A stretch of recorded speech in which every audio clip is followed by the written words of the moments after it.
आ जा रहा है अमलेंदु जी, जो वो हरी नीले रंग की फाइल लेकर चली आई थी वहां से, उन फाइलों में ये सारी चीजें उनकी अपनी पार्टी के दस्तावेज तो हैं ही, जो आरोप वो लगा रही हैं, जिस पेन ड्राइव की बात कर रही हैं, वो भी उसमें शामिल है। उसी के लिए इतना ज्यादा हंगामा मचा हुआ है। हाँ, आरोप यही लग रहे हैं कि असल में वो कोयला घोटाला जो है वो जिसके जरिए पैसा अमित शाह तक पहुंचता है, ये जो आरोप ममता बनर्जी लगा रही हैं, उस पेन ड्राइव में यही था। ईडी की छापेमारी इसीलिए करवाई गई ताकि वहां से वो पेन ड्राइव उठा ली जाए। कोई सूचना मिल गई होगी कि अमित शाह के खिलाफ मामला ममता बनर्जी के पास है, तो ये वो उनका आरोप है। अब ये ममता बनर्जी के पास क्या है क्या नहीं हमें तो नहीं मालूम। ममता बनर्जी दावा कर रही हैं, ईडी के पास क्या है क्या नहीं है ये भी हमको नहीं मालूम। ईडी ने क्या किया क्या नहीं किया, सबके अपने कानूनी बातें हैं।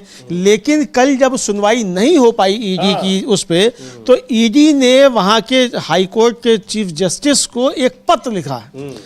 अब सवाल ये है कि क्या हाई कोर्ट ईडी के अंडर में आ गया है जो पत्र लिखा जा रहा है? आप कैसे हाई कोर्ट के चीफ जस्टिस को पत्र लिख सकती है ईडी? तो क्या अब अदालतें जो है वो ईडी के कहने से चलेंगी, अमित शाह जी के कहने से चलेंगी, मोदी जी के कहने से अदालतें भी अब काम करेंगी?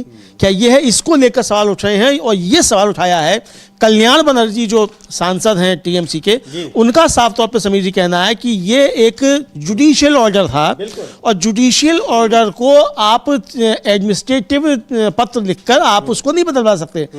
अगर चीफ जस्टिस चाहें भी तब भी वो उस जुडिशियल ऑर्डर को नहीं बदल सकते एडमिनिस्ट्रेटिव पावर के जरिए। तो एडमिनिस्ट्रेटिव पावर्स अलग होती हैं, जुडिशियल पावर्स अलग होती हैं।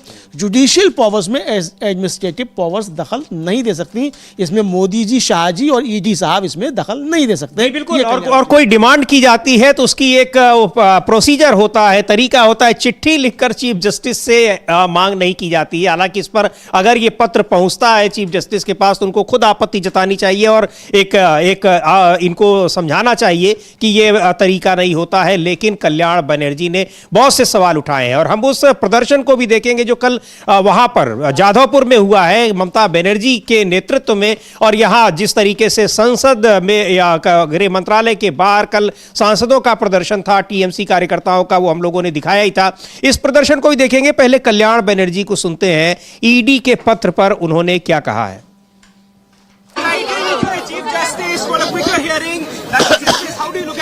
No, this is rightly it has been done because the order which has been passed by the honorable judge, it's a judicial order. She has passed a judicial order and judicial order cannot be changed by an administrative way. Chief Justice, which has been written to the Chief Justice, that is an administrative forum. And in an administrative forum, even the Chief Justice cannot change a judicial order. It is known to every lawyer. But why ED has done? Amit Shah thinks that he has purchased the entire India. That is the reason. They are the arrogance. On 14 days. The previous order stays, as you said. The previous order stays. Oh, naturally, that is the only order. Because this order cannot be, a judicial order only can be changed by the higher bench, not by the Chief Justice in an administrative way. Thank you, sir. देखिए, बड़ा सवाल उठा रहे हैं और कह रहे हैं कि ये एरोगेंस को दिखाता है, गृह मंत्री के, सरकार के एरोगेंस को दिखाता है कि कैसे वो जुडिशरी पर भी एक दबाव बनाने की कोशिश करते हैं। और ये तस्वीरें हैं जो कल वहां पर जाधवपुर से लेकर हजारा तक तृणमूल कांग्रेस के नेताओं ने ईडी की छापेमारी और केंद्र सरकार की कार्रवाई, जांच एजेंसियों की कार्रवाई के खिलाफ ये मार्च निकाला है। इसको एक बार देखते हैं पूरे स्क्रीन पर कि किस तरीके से एक लंबा मार्च था, हजारों लोग इसमें शामिल रहे और ममता बनर्जी के नेतृत्व में ये प्रदर्शन हो रहा था। যারা তৃণমূলকে অনেক অসার কথাবার্তা বলেন, আমি কাল যা করেছি as a all India Trinamool কংগ্রেসের চেয়ারম্যান করেছি, আমি কোনো অন্যায় করিনি। তুমি আমায় খুন করতে এসছো, আমার আত্মরক্ষা করার অধিকার আছে।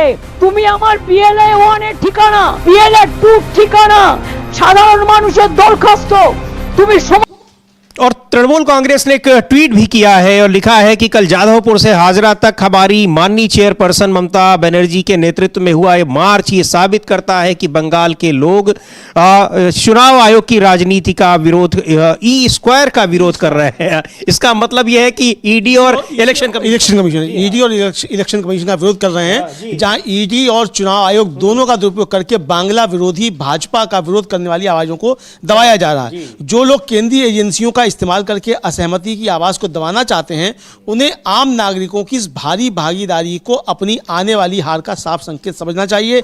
अगर बीजेपी ने कभी कोई किताब उठाकर सीखा होता तो वे अब भी यह नहीं सोच रहे होते कि बंगाल उन्हें बार बार क्यों न करता है, जबकि बीजेपी का इतिहास को फिर से लिखने और नक्शे बदलने की कोशिश कर रही है। श्रीमती ममता बनर्जी लोगों के साथ सड़कों पर अपना रास्ता खुद बना रही हैं। जय बांग्ला, ये तृणमूल कांग्रेस ने इस विजुअल के साथ ये ट्वीट किया अंग्रेजी में, उसका हमने हिंदी अनुवाद बताया। जी बिल्कुल, तो ये उस विजुअल की वहां पर कल जाधवपुर से हजारा तक ये मार्च निकाला गया है और ईडी किस तरीके से सरकार ईडी और चुनाव आयोग के जरिए काम कर रही है। ई स्क्वायर के यानी दो ई मिलकर इलेक्शन कमीशन और ईडी ये दोनों मिलकर प्रवर्तन निदेशालय ये कैसे काम कर रहे हैं। लेकिन ममता बनर्जी ने जो बड़ा सवाल उठाया है, आरोप लगाया है कि कैसे ये पूरा कोयला का पैसा जा रहा है गृह मंत्री अमित शाह के पास।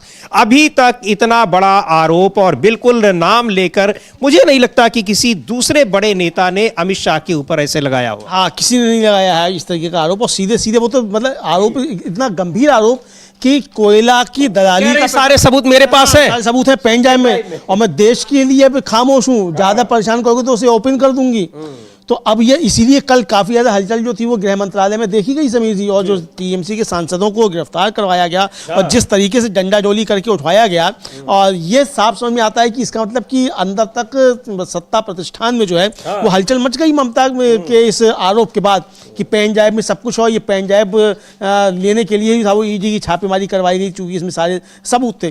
तो हमें नहीं मालूम कि कोई सबूत है ममता बनर्जी के पास नहीं है, लेकिन आरोप बहुत ज्यादा गंभीर है और इस पर बीजेपी की कोई सफाई कम से कम समीर जी हमने नहीं देखी, ना गृह मंत्री की तरफ से और ना नड्डा साहब की तरफ से, जबकि नड्डा साहब तो कल कोलकाता में ही थे, बंगाल में ही थे, तो वो भी अपना इस पर बयान जारी कर सकते हैं, लेकिन वो कुछ नहीं बोले। रविशंकर प्रसाद ने तो जब यहाँ तृणमूल कांग्रेस के नेताओं को यहाँ पर घसीट के लाया गया और गिरफ्तार हिरासत में लिया गया, उसके तुरंत बाद प्रेस कॉन्फ्रेंस की, लेकिन उनका भी कोई बयान इस पर नहीं आया है या उन्होंने प्रेस कॉन्फ्रेंस करके इसका खंडन नहीं किया है। हाँ। जो दावा कर रही है ममता बनर्जी, बिल्कुल बिल्कुल इसका कोई खंडन किसी भी तरीके का नहीं किया है, और अभी तक ये नहीं कहा गया है कि साहब वो पैसा जो है कोयले का वो अमित शाह तक नहीं पहुंचता। ये किसी की तरफ से हमने कम से कम समीर नहीं देखा, आया हो तो हम कह नहीं सकते, हमने कम से कम नहीं देखा है, और अगर आया होगा तो हमारे दर्शक भी हमको अपडेट कर देंगे कि हाँ कि फला बीजेपी नेता का इस पर बयान आ चुका है और अमित शाह की तरफ से इसको नकारा जा चुका है। अभी तक नहीं नकारा गया, कल नकार दें हम कह नहीं सकते, थोड़ी देर बाद नकार दें हम कह नहीं सकते समीर। बिल्कुल, और सरकार पर लगातार सवाल उठ रहे हैं, लेकिन ये बड़ा हमला किया है सीधे गृह मंत्री अमित शाह पर कि कोयले का पैसा तमाम देश द्रोहियों के जरिए जाता है गृह मंत्री अमित शाह के पास, ये कह रही हैं ममता बनर्जी। और इधर कांग्रेस पार्टी ने के एआई जनरेटेड एक वीडियो आज फिर जारी किया है और क्या उसमें लिखा है कि इनसे होता ही नहीं। एक बार देखते हैं किन मुद्दों पर, किन घटनाओं का जिक्र कर रहे हैं, किन बातों का जिक्र उस वीडियो में किया गया है और उस पर सरकार ने क्या किया, उसी पर आधारित एक एआई जनरेटेड वीडियो है कांग्रेस पार्टी का, और उसका शीर्षक है इनसे होता ही नहीं। देख लेते हैं। इनसे होता ही नहीं है। जनता को साफ पानी देना हो, इनसे होता ही नहीं है। जनता को साफ हवा देना हो, इनसे होता ही नहीं है। रुपया को डॉलर के मुकाबले मजबूत करना हो, इनसे होता ही नहीं है। किसानों के फसल का सही दाम देना हो, इनसे होता ही नहीं है। बलात्कारियों को सजा दिलानी हो, इनसे होता ही नहीं है। चीन को लाल आंख दिखानी हो, इनसे होता ही नहीं है। ट्रंप के दावों का मुंह तोड़ जवाब देना हो, इनसे होता ही नहीं है। इनको पता ही नहीं है। तो ये है इस जो कांग्रेस पार्टी का एआई जनरेटेड वीडियो है। इनसे होता ही नहीं कि कोई काम नहीं होता है और यहाँ पर आरोप दूसरों पर लगाते रहते हैं। बहुत सारी चीज़ें हैं और लगातार इस तरह के वीडियो कांग्रेस पार्टी के आधिकारिक ट्विटर हैंडल से पोस्ट किए जाते हैं। इधर जो ममता बनर्जी ने आरोप लगाए हैं गृह मंत्री अमित शाह पर, उसको लेकर शुभेंदु अधिकारी का एक बयान आया है और वो कह रहे हैं कि हम डिफेमेशन केस फाइल करेंगे ममता बनर्जी के खिलाफ। अमलेंदु, हाँ, ये कह रहे हैं, ये अभी आया है और हमारी टीम ने हमको भेजा है कि ये आ गया है उनका शुभेंदु अधिकारी का इस पे वक्तव्य जो है, मतलब उन्होंने अपने ट्विटर हैंडल पर इसको पोस्ट किया है और वो उसमें साफ तौर से कहते हुए बताया जा रहे हैं कि ममता बनर्जी ने जो है इस पे अटेम्प्ट जो है, मतलब जो किया है, तो इस पे हम डिफेमेशन की करेंगे। तो डिफेमेशन करेंगे तो डिफेमेशन तो बाद में होता, पहले इसका खंडन आना चाहिए था। और आप डिफेमेशन करेंगे जिसके ऊपर आरोप लगाया गया उसकी तरफ से आना चाहिए। भाई गृह मंत्री के ऊपर अगर आरोप है तो गृह मंत्री के ऊपर आरोप, उसमें इनका भी नाम है कि इन्हीं के जरिए वो पैसा पहुंच रहा है, तो इनकी ओर से खंडन आ रहा है।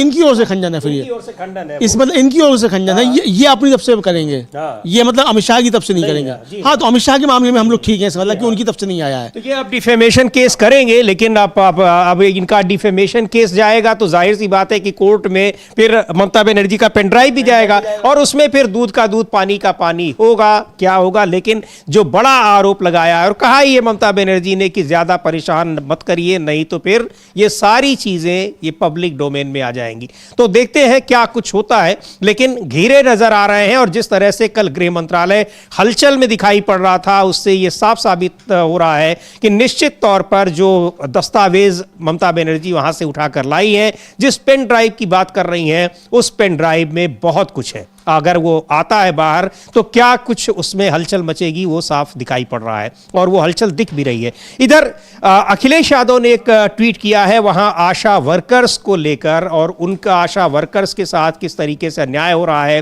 तनख्वाह नहीं मिल रही है और वो प्रदर्शन कर रही हैं अपनी मांग को लेकर। उनकी मांग को कोई सुन नहीं रहा है। हालांकि प्रदर्शन, मांग, इनकी सुनवाई तो कोई नहीं होती है, बाद में लठ बजाकर उनसे वहां से भगाया जाता है। ट्वीट को देखते हैं जो लिखा है अखिलेश यादव ने। क्या लिख रहे हैं कि ये आशा वर्कर्स इतने दिनों से परेशान हो रही हैं लेकिन इनकी कोई सुनवाई नहीं हो रही है। अखिलेश यादव का जो ट्वीट है वो लिख रहे हैं कि भाजपा सरकार ने आशा वर्कर्स से किया अपना कोई भी वादा पूरा नहीं किया है, इसी कारण आशा बहनों के बीच निराशा और गुस्सा फैला हुआ है। ऊपर से वादा खिलाफी करने वाली भाजपा सरकार, शासन और प्रशासन दोनों ही आशा बहनों को नीचा दिखाने के लिए जब गलत और आपत्तिजनक भाषा का इस्तेमाल करके उनका अपमान करते हैं तो ये क्रोध आक्रोश में बदल जाता है।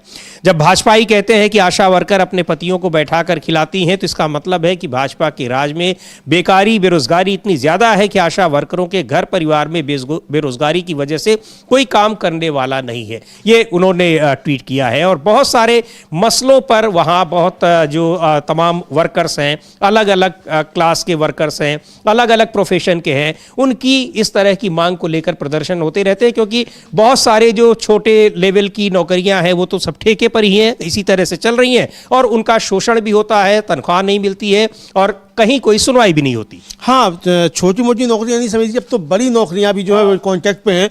यहाँ तक कि मतलब केंद्र सरकार में सचिव स्तर तक के अधिकारी भी अब लेटरल एंट्री से भरे जा रहे हैं।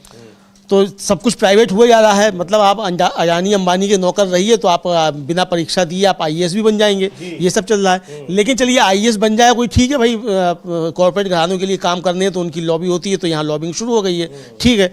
लेकिन अगर छोटे स्तर के कर्मचारी भी अगर इस तरीके से भरे जाएंगे और बीच में बिचौलिए जो हैं, यानी आपने पूरी की पूरी जो मशीनरी है, सरकारी मशीनरी, आपने उसको एक बिचौलिए के चंगुल में फंसा दिया, सीधे नहीं। क्योंकि सरकार को अपने दायित्व से बचना पड़े, जो कर्मचारियों के मतलब कल्याण के लिए काम करने होते हैं उससे छूट मिल जाए, इसके लिए आपने बीच में बिचौलिए लाकर खड़े कर दिए और शोषण जो है, मतलब शोषण को आपने संस्थागत रूप दे दिया, ये समझा जा सकता है। यानी शोषण जो है, कर्मचारी का शोषण, अब वो जायज़ हो गया सरकारी उसको मोहर लग गई। ये आपने इसके जरिए कर दिया, कॉन्ट्रैक्ट भर्तियों के जरिए। जी बिल्कुल। और उसी में आशा वर्कर्स को लेकर ये ट्वीट किया है अखिलेश यादव ने, जो अभी हम लोग देख रहे थे, और वो विजुअल्स भी देख रहे हैं कि कैसे वो अपने अधिकारों के लिए, अपने खिलाफ हो रहे शोषण के लिए ये प्रदर्शन कर रही हैं अपनी मांग को लेकर, और सुनने वाला कोई नहीं दिखाई पड़ रहा है। बहरहाल इस बीच कुछ अगर अंतर्राष्ट्रीय खबरों की भी बात करें तो डोनाल्ड ट्रंप, अमेरिका के राष्ट्रपति डोनाल्ड ट्रंप जिस तरीके की विस्तारवादी नीति अपनाए हुए हैं, वेनेजुएला के बाद अब दूसरी जगहों पर उनकी निगाहें लगी हुई हैं, ग्रीनलैंड हो, ईरान हो, मैक्सिको हो, उन सब जगहों से प्रतिक्रियाएं भी आ रही हैं। और इधर ईरान में कई दिनों से, पिछले करीब 12-13 दिनों से लगातार प्रदर्शन हो रहा है सरकार के खिलाफ, सत्ता के खिलाफ। उसके पीछे भी ईरान की सरकार का कहना है कि वो उसके पीछे डोनाल्ड ट्रंप हैं, अमेरिका है, लेकिन उनको अपने इस षड्यंत्र में सफलता नहीं मिलने वाली है। हाँ बिल्कुल समीर जी। और इधर इसके साथ साथ ट्रंप ने कल 70वीं बार बोल दिया कि उन्होंने भारत पाकिस्तान का युद्ध रुकवाया, जबरदस्ती रुकवाया और एक परमाणु युद्ध होने से बचा लिया। ये उन्होंने दावा किया, और इसी दावे के साथ साथ उन्होंने ईरान को जो थी वो बहुत तगड़ी धमकी दे डाली। और ये उन्होंने जो था कहा कि ईरान बड़ी मुसीबत में है, अगर वे लोगों को मारना शुरू करते हैं जैसा कि उन्होंने अतीत में किया है तो अमेरिका इसमें शामिल होगा, जिसका अर्थ है उन्हें बहुत बहुत जोर से मारना जहां दर्द होता है, लेकिन जमीन पर जूते नहीं, यानी जूते नहीं मारेंगे, उन्हें जमीन पर पटक पटक कर मारेंगे। ये एक तरीके से उन्होंने ये चेतावनी दी। इसके जवाब में कल जो सुप्रीम लीडर है ईरान के सैयद अली खामेनेई, उन्होंने जो है कल क्रोम प्रांत के हजारों लोगों के साथ मुलाकात की, और उन्होंने जो उनसे बातचीत की उसको उन्होंने उनके ट्विटर हैंडल पर सिलसिलेवार ट्वीट किया है। समीर जी देखते हैं क्या लिखा है आयतुल्लाह अली खामेनेई ने, जो ईरान के सर्वोच्च नेता हैं, धर्मगुरु हैं। वो लिख रहे हैं कि अमेरिकी राष्ट्रपति जो पूरी दुनिया के बारे में घमंड से फैसले करते हैं, उन्हें पता होना चाहिए कि दुनिया के तानाशाह और घमंडी शासक जैसे कि फिरौन, निमरूद, मोहम्मद रजा पहलवी और ऐसे ही दूसरे शासकों का पतन तब हुआ जब वे अपने घमंड के चरम पर थे, उसका भी पतन होगा। आप देख सकते हैं कि उन्होंने लैटिन अमेरिका के एक देश को कैसे घेर लिया है और वहां कुछ कार्रवाई की है। उन्हें शर्म भी नहीं आती, और वे साफ साफ कहते हैं कि यह तेल के लिए था, तेल के लिए। वे कहते हैं कि उन्होंने यह तेल के लिए किया है। वेनेजुएला, कल रात तेहरान और कुछ दूसरे शहरों में तबाही मचाने पर तुले कुछ लोग आए और अमेरिकी राष्ट्रपति को खुश करने और उन्हें खुश करने के लिए अपने ही देश की इमारतों को नष्ट कर दिया। अमेरिकी राष्ट्रपति ने कहा है कि अगर ईरानी सरकार ऐसा वैसा करती तो मैं दंगाइयों का साथ दूंगा। दंगाइयों ने उन पर उम्मीदें लगा रखी हैं, अगर वो इतने काबिल हैं तो उन्हें अपने देश को संभालना चाहिए।